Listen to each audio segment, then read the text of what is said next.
സിനോ തോമസ് ഉണ്ട് ഇരിട്ടിയിൽ സണ്ണി ജോസഫിന്റെ റോഡ് ഷോയിൽ നിന്ന്. സിനോജ് KPCC അധ്യക്ഷൻ പേരാവൂരിൽ പൊട്ടുമെന്നാണ് വെല്ലുവിളി CPM-ന്റെ ഭാഗത്തു നിന്ന്. അതുണ്ടാകില്ലെന്ന പ്രഖ്യാപനം റോഡ് ഷോയിൽ കാണാൻ കഴിയുന്നുണ്ടോ? അതെ മാധു, എന്റെ പുറകിൽ നോക്കൂ, സണ്ണി ജോസഫ്, ഒപ്പം തന്നെ ഷാഫി പറമ്പേൽ, DCC പ്രസിഡന്റ് മാർട്ടിൻ ജോർജ് ഉൾപ്പെടെയുള്ള നേതാക്കളും ഒപ്പം തന്നെ പേരാവൂർ മണ്ഡലത്തിലെ ആയിരക്കണക്കിന് പ്രവർത്തകരുമാണ് വലിയൊരു ആവേശക്കടൽ തീർത്തുകൊണ്ട് ഇവിടെ ഇരിട്ടി ടൗണിലൂടെ പോകുന്നു. സണ്ണി ജോസഫ് ഉച്ചയ്ക്കാണ് ഇവിടെ എത്തിയത്. ഉടൻ തന്നെ റോഡ് ഷോ പ്ലാൻ ചെയ്ത ആളുകൾ നോക്കൂ, എത്ര അധികം ആളുകളാണ് പുറത്തേക്ക് വരുന്നത് നോക്കൂ. നമുക്ക് നിരവധി പ്രവർത്തകരുണ്ട്.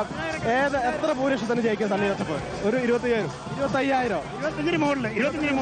എല്ലാവരും വലിയ കോൺഫിഡൻസിലാണ്. അതായത് ഭൂരിപക്ഷം ഉണ്ടാവും 28,000 15,000 25,000 28,000 വോട്ടിന്റെ ഭൂരിപക്ഷം. 18,000 17,000 വോട്ടിന് ഏതായാലും 10,000 മുകളിലേക്കുള്ള ഭൂരിപക്ഷമാണ് ഇവിടുത്തെ പ്രവർത്തകർ ഇത് പറയുന്നത്. അതായത് കഴിഞ്ഞ തവണത്തേക്കാൾ, അതായത് കഴിഞ്ഞ തവണ 3,200ഓളം വോട്ടുകൾക്കാണ് ജയിച്ചത്. പക്ഷെ ഇത്തവണ 10,000-ന് മുകളിലേക്ക് പോകും. 2011 മുതൽ സണ്ണി ജോസഫ് എത്ര 5 ഇരട്ടി പോകും. കഴിഞ്ഞ പ്രാവശ്യം 3,000-ന് മുകളിലേക്ക് പോകും.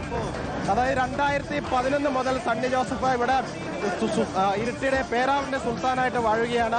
ഈ കോട്ട, UDF-ന്റെ കോട്ട അങ്ങനെ തകർക്കാൻ കഴിയില്ല എന്നാണ് ഇവിടുത്തെ UDF-ന്റെ പ്രവർത്തകർ പറയുന്നത്. നോക്കൂ, എത്ര 10-നും 15-നും പല ആളുകളും പറയുന്ന ആളുകളൊക്കെ തന്നെ 10-ന് മുകളിലേക്കാണ് പറയുന്നത്. വലിയ കോൺഫിഡൻസ് ഇവർക്കുണ്ട്.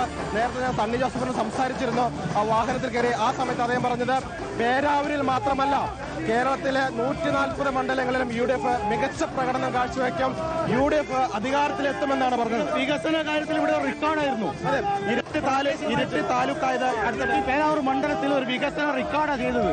കാരണം റോഡുകളും പ്രാദേശിക വികസനത്തിന്റെ വലിയ ഫണ്ട് അദ്ദേഹം നീക്കി വെച്ചിരുന്നു. അത് ജനങ്ങളുടെ വലിയ ഒരു മതിപ്പ് അദ്ദേഹത്തെ നൽകിയിട്ടുണ്ട്. അതാണ് ജനകീയനായ ഒരു നേതാവ് സണ്ണി ജോസഫ്. അതുകൊണ്ടാണ് ഈ നിമിഷ നേരം കൊണ്ട് തന്നെ ഇത്രയധികം ആളുകൾ, ഈ പേരാവൂർ എന്ന് പറയുന്നത് കുടിയേറ്റ ജനതയുടെ ഒരു മണ്ഡലം കൂടിയാണ്.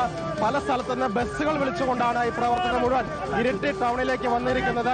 ഇരിട്ടി ടൗണിലൂടെ വലിയ രീതിയിലുള്ള ഒരു റോഡ് ഷോ നടത്തിയിട്ട് പോകുന്നു. ഷാഫി പറമ്പിൽ MP-യും സണ്ണി ജോസഫിനൊപ്പം വാഹനത്തിലുണ്ട്. ഈ റോഡ് ഷോയ്ക്ക് ശേഷം ഒരു കൺവെൻഷനും ഇരിട്ടി ടൗണിൽ സജ്ജീകരിച്ചിട്ടുണ്ട്. മാധു, സണ്ണി ജോസഫിന്റെ പ്രതികരണം കൂടി നമുക്ക് കേൾക്കാം. UDF വൻ ഭൂരിപക്ഷത്തിൽ ജയിക്കും. കേരളം ഞങ്ങൾ തൂത്തുവാരും. പേരാവൂര് ഭൂരിപക്ഷം വർദ്ധിപ്പിക്കും. ഉണ്ട്, ഇതുവരെ ചെയ്ത കാര്യങ്ങളുണ്ട്, ഇനി പൂർത്തീകരിക്കേണ്ട കാര്യങ്ങളുണ്ട്. അതുമായിട്ട് മുന്നോട്ട് പോകും. കണ്ണൂർ ഉൾപ്പെടെ മുഴുവൻ സീറ്റുകളും പിടിച്ചെടുക്കാൻ പറ്റുമോ? ധർമ്മടം ഉൾപ്പെടെ വൻ ഭൂരിപക്ഷം നേടും. ഏതൊക്കെ സീറ്റുകളെന്ന് ഇപ്പോൾ ഞാൻ പറയുന്നില്ല. കെ സുധാകരന്റെ നിലപാടുകളൊക്കെ തന്നെ കുറച്ച് ചർച്ചകളായിരുന്നു. അത് പേരാവൂരെ ബാധിക്കുമോ?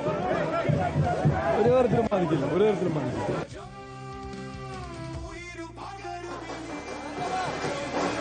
VD സതീശന്റെയും സണ്ണി ജോസഫിന്റെയും റോഡ് ഷോയാണ് നമ്മൾ കണ്ടത്.